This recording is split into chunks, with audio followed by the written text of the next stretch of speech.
Omrin-directeur John Vernooy wie in het hol van de Leeuw Justejoen. Er kwamen genoeg vragen op ma. U heeft de provincie en de gemeente niet geïnformeerd over een incident.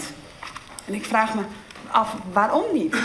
En dan wilt u mij nu beweren dat u transparant gaat handelen en dat wij moeten vertrouwen op de zorg die u uitspreekt voor de volksgezondheid. U heeft het bewust verzwegen en dat nemen wij u heel erg kwalijk. Ik proef gewoon dat, wat ik hier ook zeg, het wordt argwanend bekeken. Sommige mensen hebben de neiging om te gaan joelen en te gaan doen. Toch kom ik hier om te zeggen van, ik denk dat volksgezondheid niet een item is wat alleen een zorg is van deze raad of van de gemeente, maar dat is ook een zorg van Omrin. Orenvraag. Wat wist verantwoordelijk wethouder De Boer en waarom had de RIE net informeerd? Die kost verslaan in een convenant. En u heeft ook vanavond van alle partijen gehoord dat de inschatting is gemaakt dat het op dat moment geen kwaad kon voor de volksgezondheid. We waren op dat moment ook al 2 weken verder. Nog een vraag hoe de ambtenaar van de provincie en de adviseur van de provincie de oven maar in het hier 60 storingsuren draaien. Hoeveel had er nou draait? Dat weet ik niet.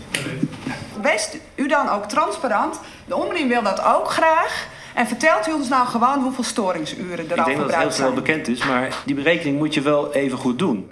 Waarom heeft de provincie de zaak niet stilgelegd? Milieuzaakkundige Vollenbroek luistert op mij via Skype en zei dat de provincie nevens de wet de oven al lang stil is en matten hier. Want meer dan 60 storingsuren, dat mooi net. Testfase of net. De praktijk is bij andere ovens die opstarten dat dat dus niet zo is. En dat je dan dus ook tijdelijke overschrijdingen van normen hebt. Zo gebeurt het bij andere ovens gebeurt dat ook. Dat is de praktijk, maar de wet schroot voor dat het eens net mooi.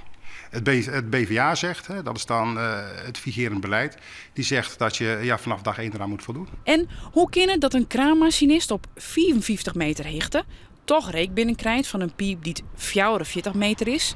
Maar waarvan altijd zijn is dat door ingewikkelde berekenings- en modellen de reek er op 70 meter uitgaat. Ik denk dat er wel naar gekeken moet worden. Maar dat geldt natuurlijk wel bij specifieke, heel specifiek die windrichting en toch wel een heel bijzondere omstandigheid dat je op een hoogte van 55 meter zit. Ik denk dat dat verstandig is.